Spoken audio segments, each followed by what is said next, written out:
Sperm donor. आखिर क्यों शादी से दूर भागती थी वान्या?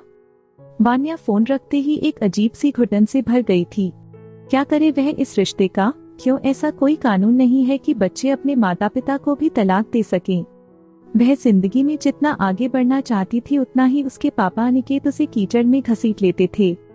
बहुत देर तक वह यूं ही गुमसुम सी बैठी रही।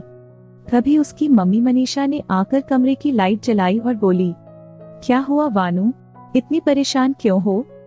वान्या आंखों में आंसू भरते हुए बोली, आज फिर आपके पति के कारण मैं मुसीबत में पड़ गई हूँ। मनीषा हंसते हुए बोली, मेरे पति या तुम्हारे पापा? वान्या गुस्से में बोली, आप तो बड़े मजे से उनसे अलग हो गई हैं, मगर क्या कोई अदालत है जहाँ पर मैं उनसे तलाक ले सकूं? मनीषा बोली, आखिर क्या किया है अनिकेत ने? वान्या बोली, मेरे ओहदे के नाम पर कहीं पर दलाली कर रहे हैं।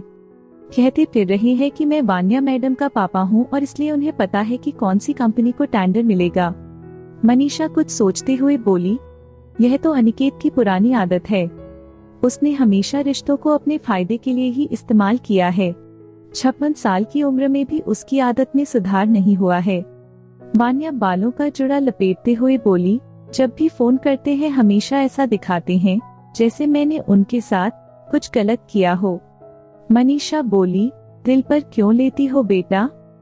वान्या बोली, मैं दिल पर कैसे न लूं मम्मी, वे कभी भी मेरे लिए नहीं थे, मगर जब मैं अपने पैरों पर खड़ी हो गई हूँ तो अपने पिता होने का फर्ज मुझे क्यों याद करवा रहे हैं?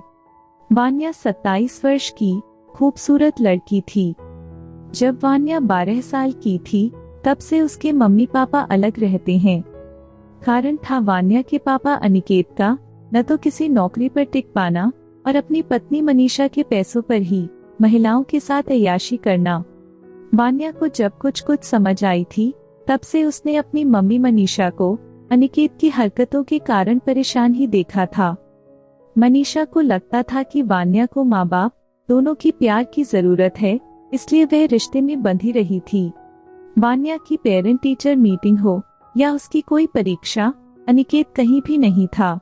एक दिन तो हद ही हो गई थी जब अनिकेत ने वान्या की फीस ही नहीं भरी थी, जिसके कारण वान्या को वार्षिक परीक्षा में नहीं बैठने दे रहे थे।